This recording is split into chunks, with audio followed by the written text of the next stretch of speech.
Okay, now let's jump into the book of Romans here. As I've already said, the theme of the book of Romans is the righteousness of God. And now we're going to look at the introduction to the book, which is chapter 1, verses 1 through 17.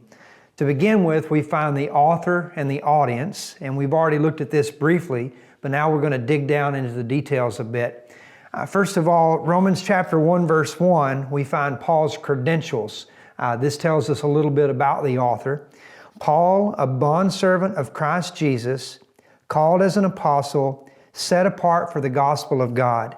And notice that the first thing off of Paul's pen is that he calls himself a slave of Christ. In the Greco-Roman worldview, they would picture a man or a woman on an auction block being sold to the highest bidder. And when Paul claims this of himself, he sees it in a positive light. His primary form of identity is that he is a slave of Jesus Christ. I think this is huge when we think about the way that we introduce ourselves to people. And a lot of times we want to say something good about ourselves to try to convince people that they should welcome us and value us. Paul's primary form of identification is that he is one who is bought by another. He is property of the Lord Jesus. Now, that's amazing in and of itself, but it's even more amazing when you consider who Paul used to be. He was the person who said in Acts that he thought he should do many things contrary to the name of Jesus Christ. In fact, his life's work was dedicated to stamping out Christianity. And this man who hated Christ and Christians is now gladly owning himself as a slave of Christ. And obviously it's only the grace of God that can do that in someone's life. Notice he also says that he's an apostle set apart for the gospel of God. And so calling himself a slave, that's who he belongs to. When he says an apostle of Christ, that speaks about his ministry that he's been given. And by calling himself an apostle, he is informing the Romans right out of the gate that he's writing not as a gifted teacher or as someone with an opinion.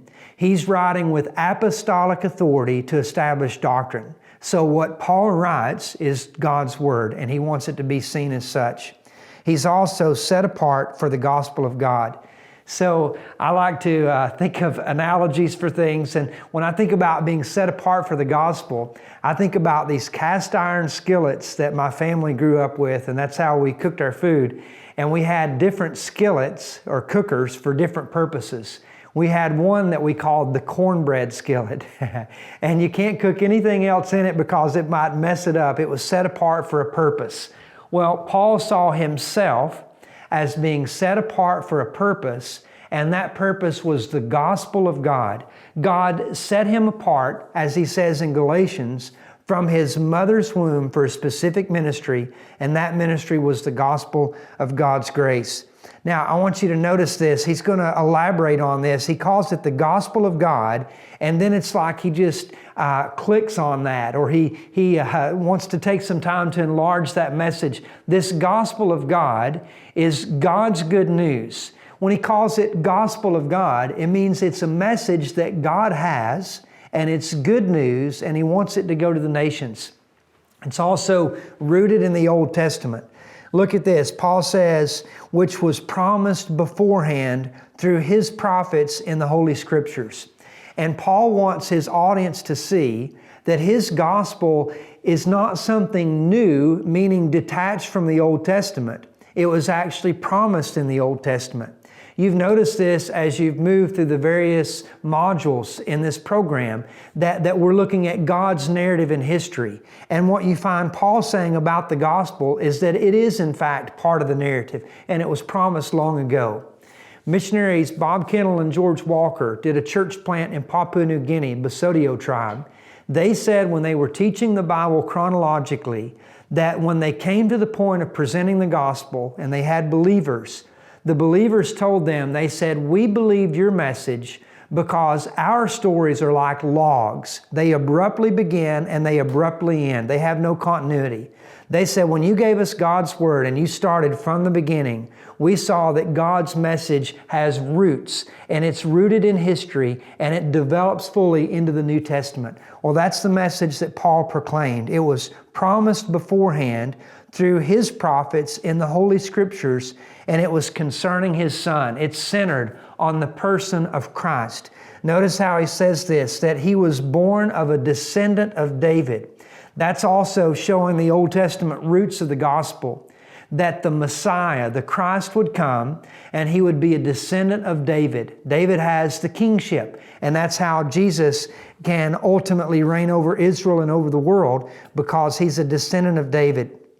Verse 4 says, He was declared the Son of God with power by the resurrection from the dead, according to the Spirit of holiness, Jesus Christ our Lord. And this is significant too, because as we're talking about this message being centered on Christ, He was declared to be the Son of God with the resurrection. And the significance there is that the fact that Christ was risen from the dead, it declares Him as being the promised Messiah, and that's the major significance of that Son of God statement. You can spend some time looking at this if you'd like, and I would encourage you to look at Psalm 2, 2 Samuel 7, and the language of 2 Samuel 7, Davidic covenant, Psalm 2, talking about the Christ, is that the Christ is called God's Son. Obviously, Jesus is God's Son, meaning the second person of the Trinity. He's also the Son of God in the sense that He is declared to be the Messiah in power, in authority, by resurrection of the dead.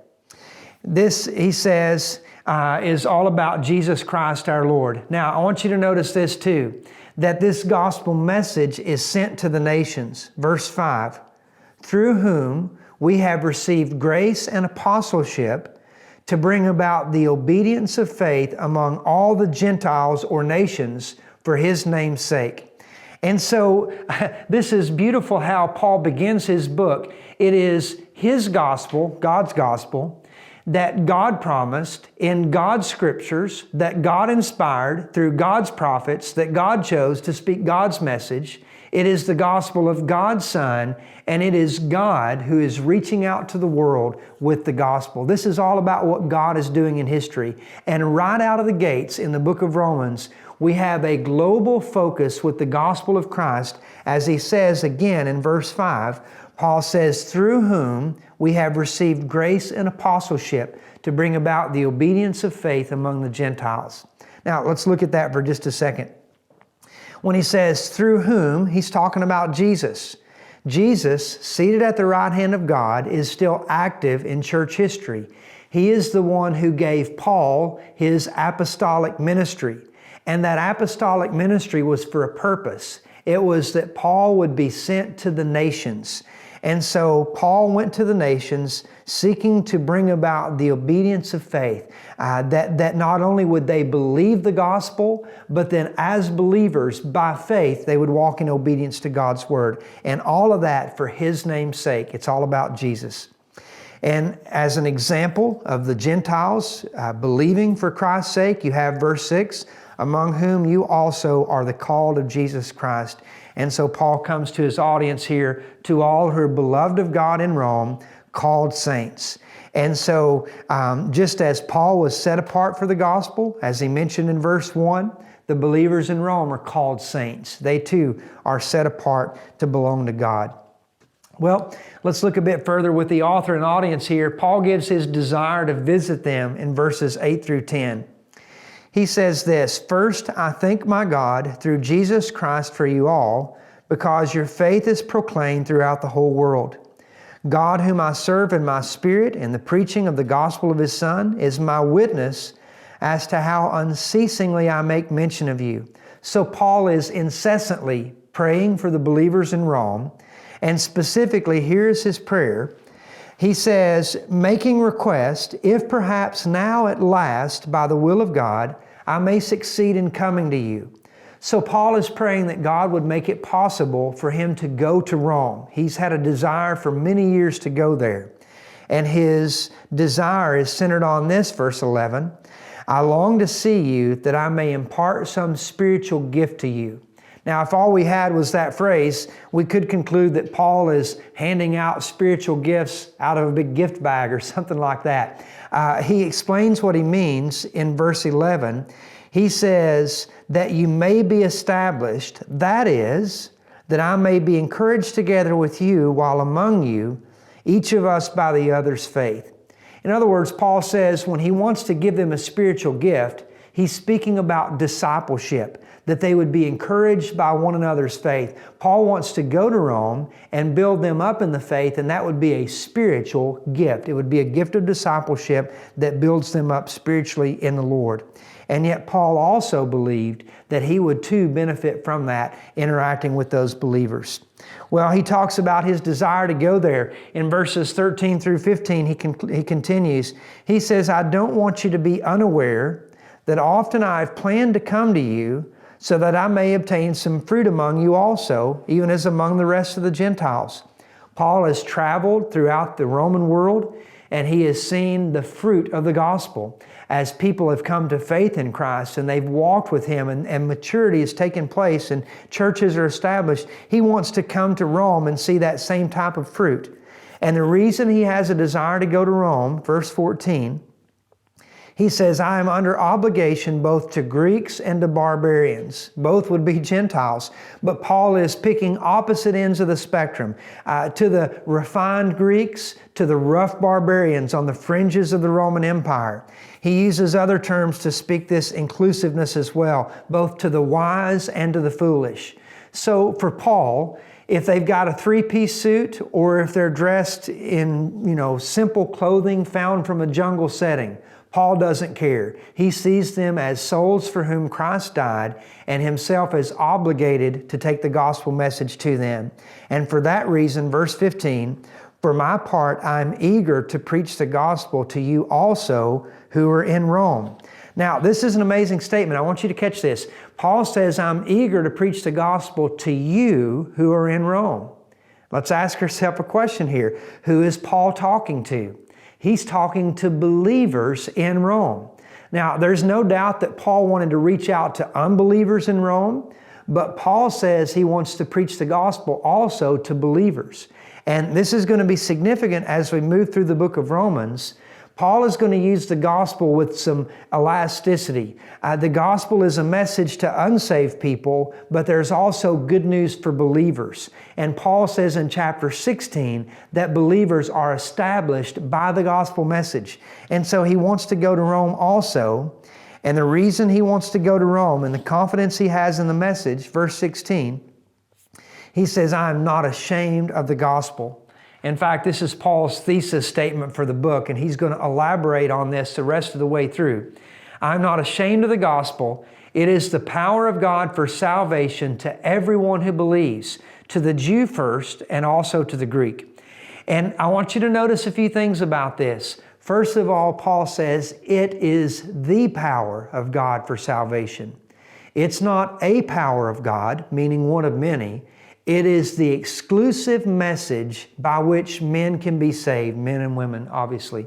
It is the only message, and that's true for the Jew as well as the Gentile. The reason it is the power of God for salvation is that it speaks about the righteousness of God. In it, meaning in the gospel message, the righteousness of God is revealed.